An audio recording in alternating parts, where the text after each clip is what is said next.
Hello, hi, this is Akash here from SAUK Chhatrapati Sambhajinagar. I'm sitting here with my team. This is Jay. He is our admission manager. He will be the first point of contact as counseling for all the students who come here. And we are here to discuss about the September intake 2023. कि अभी भी admissions open हैं और क्या criterias है और कुछ discussion हम उस पर करेंगे. So I would advise everyone to take notes if they are reading this and take as much as withdraw as much information you can take from him. Over to you, Jim. So first thing what I would like to ask you is that Yes. what is the current situation regarding September intake in UK and then some of the other English speaking countries like the US, Canada, Australia and New Zealand? Okay, perfect. So mostly there are two types of intakes all over the world. एक होता है अपना summer जो कि probably Jan to April, कुछ countries में उसे spring भी कहते हैं और सितंबर में फॉल इंटेक होता है जिसे विंटर कहते हैं. तो जैसे यूके में सितंबर है, कनाडा में, ऑस्ट्रेलिया में आपको फॉल आएगा जैसे सितंबर टू नवंबर का वो पीरियड होता है ब्रैकेट. उसमें यूनिवर्सिटीज ओपन होती है. अगर हम बात करें सितंबर जो होता है सबसे बड़ा इंटेक होता है पूरी दुनिया में, हर जगह भी, ऑस्ट्रेलिया, अमेरिका, कनाडा, यूरोप भी अगर आप ले लो. इस इंटेक में सबसे ज़्यादा वैरायटी ऑफ कोर्सेज आपको मिलेंगे. जैसे अगर आप इंजीनियरिंग कह लो, मास मीडिया जर्नलिज्म कह लो, अगर आपको कंप्यूटर साइंस के जो वेरियस टेक्निकल फील्ड्स है जैसे मशीन लर्निंग है, रोबोटिक्स है, आर्टिफिशियल इंटेलिजेंस है, इन सब की कोर्सेज आपको वैरायटी ज़्यादा मिलेगी सितंबर में. जनवरी में आपको बैचलर्स के कोर्सेज कम मिलेंगे और मोस्टली मैनेजमेंट और जो जनरल पब्लिक हेल्थ वगैरह कोर्सेज है वो मिलेंगे. तो अगर आप बैचलर्स पढ़ने जा रहे हो तो सितंबर is ideal month to go. जनवरी में मिलेगा but then have to compromise with the course. अगर आपको स्पेशलाइजेशन चाहिए जैसे फॉर एग्जांपल आपको पढ़ना है भाई फोरेंसिक साइकोलॉजी, चाइल्ड साइकोलॉजी, इसके लिए आपको सितंबर में आना पड़ेगा ना कि जनवरी. तो अभी एडमिशंस ओपन है as of now to answer your question. Sir, my next question would be which are the major universities which are still accepting application for September intake? Okay, so let's start with first Canada के पास बहुत सारी universities अभी भी open है because उनका fall intake नवंबर तक stretch होता है. So we've got University of Toronto, University of Vancouver, then we have University of Regina और ओटावा है. बहुत सारी यूनिवर्सिटीज है. यूएस में अगर आप जाओगे साउथ कैरोलिना है, we've got Illinois, we've got Kansas University. UK में अगर आप आओगे तो मिडिलसेक्स है, चेस्टर है, कील है, कोवेंट्री है. ये यूनिवर्सिटीज अभी भी ओपन है. So you can still apply. There is still time left for September intake because September intake वो थोड़ा सा अक्टूबर में भी जाता है. दूसरी कंट्रीज यूके के अलावा ये नवंबर तक उनके इंटेक्स चलते हैं. सो यू कैन स्टिल अप्लाई. ऐसा नहीं है कि आपको नेक्स्ट ईयर तक वेट करना पड़ेगा या जनवरी तक वेट करना पड़ेगा. Given the conditions all your documentation is done other than the bank statement and the loan process. अगर आपको वो डन हो गया then it's very easy for you to apply for other countries. Right sir. तो suppose कोई student application कर देता है तो एट दिस मोमेंट उसका एप्लीकेशन का ऑफर लेटर आने में what is the turn around time going to? Like as of now, you have to appreciate the fact that most universities will be closing the deadline soon.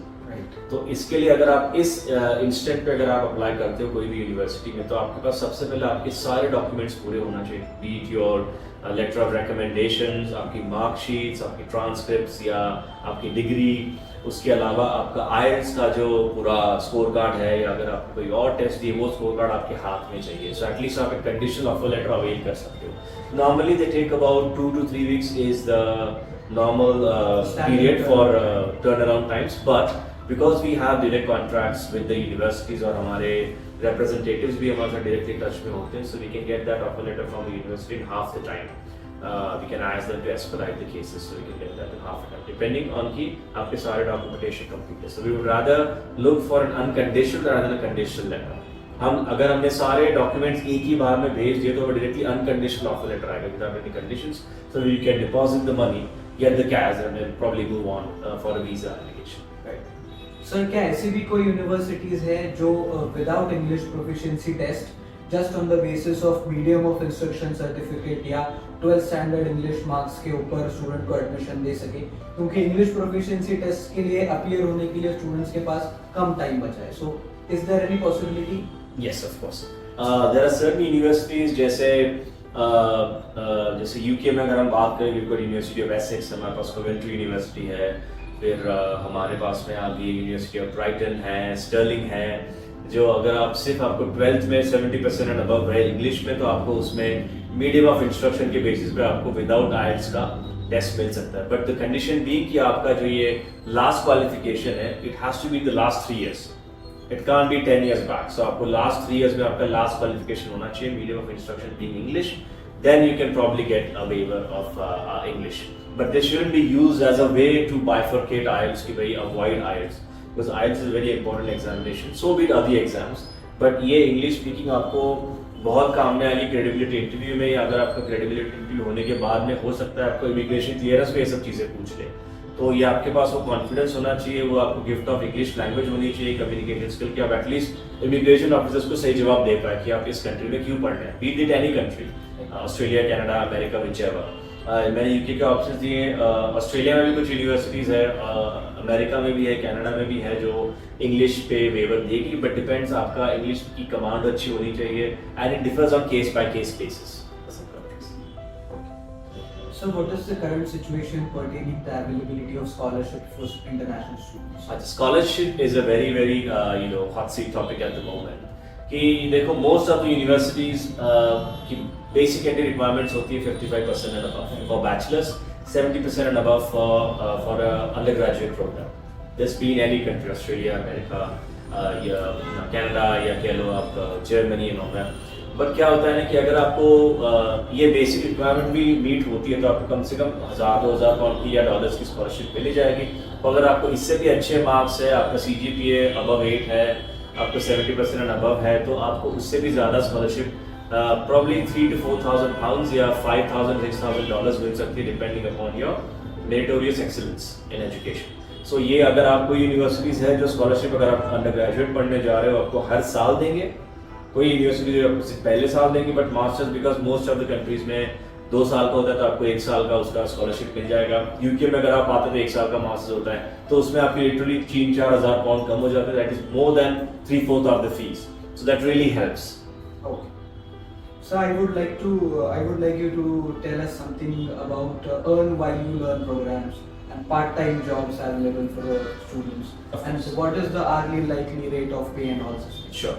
तो देखो जब हम बात करते हैं पार्ट टाइम जॉब्स की, I think unless until you are financially very sound, everyone of us, me as well, when I was student, have done part time jobs. जो भी छोटा मोटा काम होता है, read from restauranting, from hospitality industry to leafleting, whichever, ठीक है ना। So the normal hourly minimum wage, everyone gets paid an hourly rate, not a monthly rate or a weekly rate abroad. So in America that would be probably $7 to $8 per hour. In the UK it should be, in London it's about 9 to 10 pounds an hour. Outside London would be probably 8.5 to 9 pounds. So depend करता है आप कहाँ पे रहते हो। Part time jobs आपको आप जाने के पहले ही वेबसाइट से, अगर आप हमारे पास कंसल्टेशन पे आओगे, which we can guide you कि आप उन वेबसाइट्स पे यूके जाने के पहले ही अपना रेज्यूमे अपलोड करके पार्ट टाइम जॉब्स अभी से ढूंढना शुरू करो। जैसे आपका सबवे है, KFC है, मैकडॉनल्ड्स है, अगर आप जाने के पहले अप्लाई करना शुरू करें तो हो सकता है आपको ना अभी से ही आपको पार्ट टाइम जॉब का ऑफर आ जाए before you land. So there are various possibilities which you can look into. So part time job ढूंढना इतना मुश्किल नहीं है, यू हैव टू, आपने कम से कम पहले 3-4 महीने का पैसा ले जाना है साथ में कि आप खुद को सस्टेन कर सके।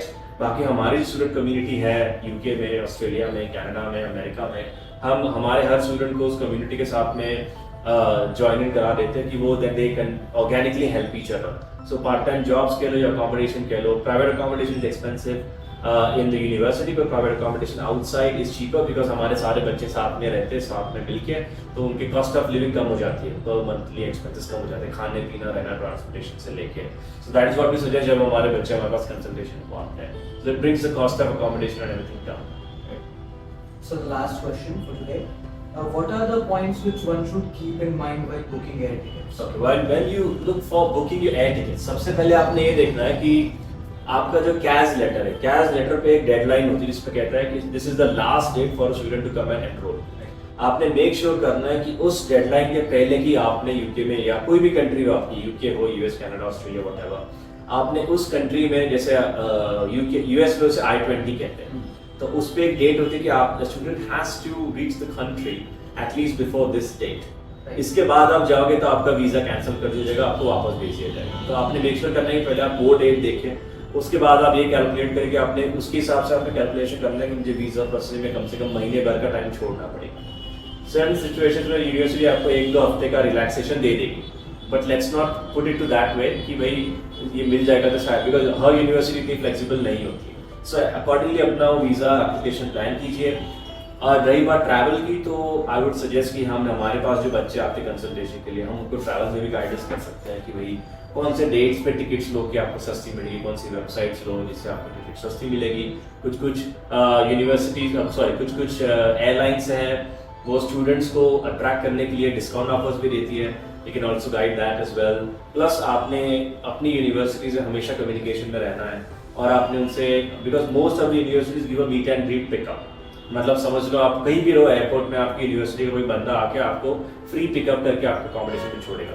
बहुत लोगों को ये चीज़ पता नहीं, इट्स फ्री ऑफ कॉस्ट। अगर से for example if you go to Liverpool, John Moores, या अगर आप यूनिवर्सिटी ऑफ लीड्स जाओ, अगर आप कोई कनाडा में यूनिवर्सिटी ऑफ टोरंटो ले लो, या अमेरिका में साउथ कैरोलिना ले लो, अगर आप इनको पहले ही बता दो कि भाई ये XYZ डेट को मैं आने वाला, इस टाइम पे मेरी फ्लाइट है, कोई ना कोई यूनिवर्सिटी का रिप्रेजेंटेटिव आपके वहाँ से आपको पिकअप कर लेगा, which is free of cost for you. So mostly बच्चों को ऐसी चीज़ें पता नहीं होती है, that is why we started this business, कि बच्चों का ज़्यादा exploitation now in terms of resources, specially financial, so we can guide them how to get there in a reasonable amount of time and reasonable amount of money being spent. Right. So thank you so much, sir. Thank you for guiding us, and I'm sure this information will be of great help to our students. So please like, share, and subscribe our channel. Thank you.